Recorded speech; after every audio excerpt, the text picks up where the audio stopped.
Hey guys, we're back again, and we happen to be talking about EDI again for some reason. Andy, on the last video, we kind of ended it on talking about hearing the same thing from customers about dealing with these EDI problems. Yeah. Um, so we want to talk about ways how how to simplify your EDI process. My and I think I said this in the last video. My biggest 2 frustrations with all of this are, A, customers getting frustrated, and we're trying to get into the middle of it to relieve some of the frustration because we speak EDI and we speak P21, Right. and trying to help sort of bridge the communication gaps that invariably come up. Which is it's mixed results because you're dealing with limitations on both sides. Hmm. That's one. The second one is the rip and replace thing really bothers me. The whole concept of being like we do some managed services for people, right? Like we have situations where we bill people on a recurring basis for a thing that we're doing for them.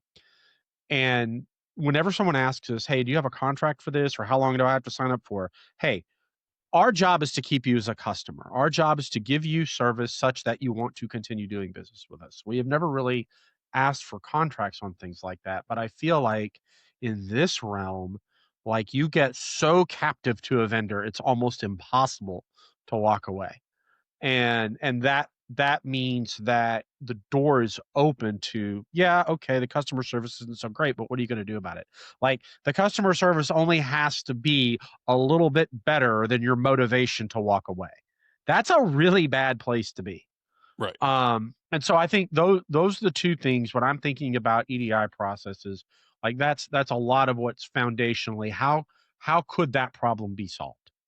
And, I have a sort of a vision in my head of, well, number one, it just needs to be more intuitive with the system. Like I just need to do the things I need to do in P21 and then automagically my ASN is correct and it goes to my vendor and they are happy with it. And that's the end of it. And it meets their specification. I have a vision of being able to shorten the feedback loop a little bit and make it easier to get through problems and diagnose them and actually ultimately I think there's opportunities in EDI processes to self-heal things, where, oh, we keep seeing this recurring issue. Let's find a way to solve that automatically.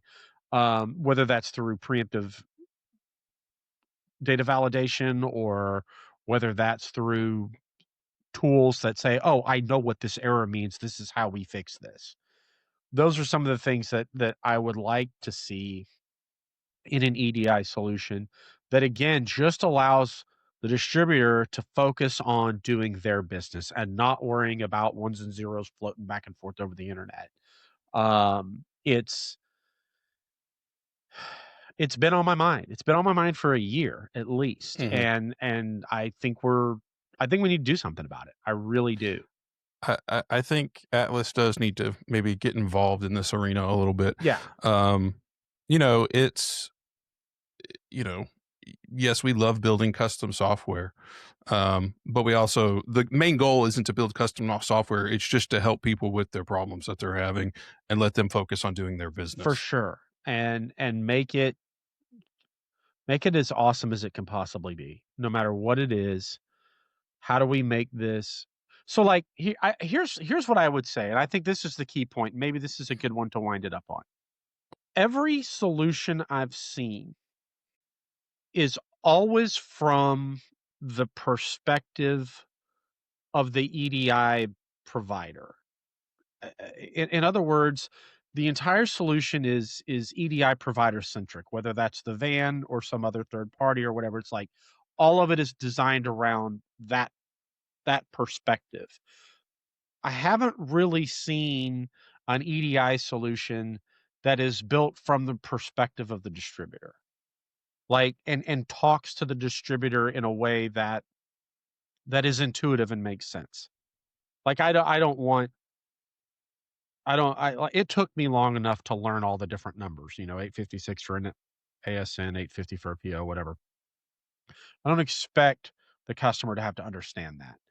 I Right. just, whatever happens, it's just gotta be, "Oh, I understand how we got from A to B to C." And that's it. Yeah. And if I don't understand it or if I have a problem with it, I can very quickly get that resolved. So, that's what's rolling around in my head with this.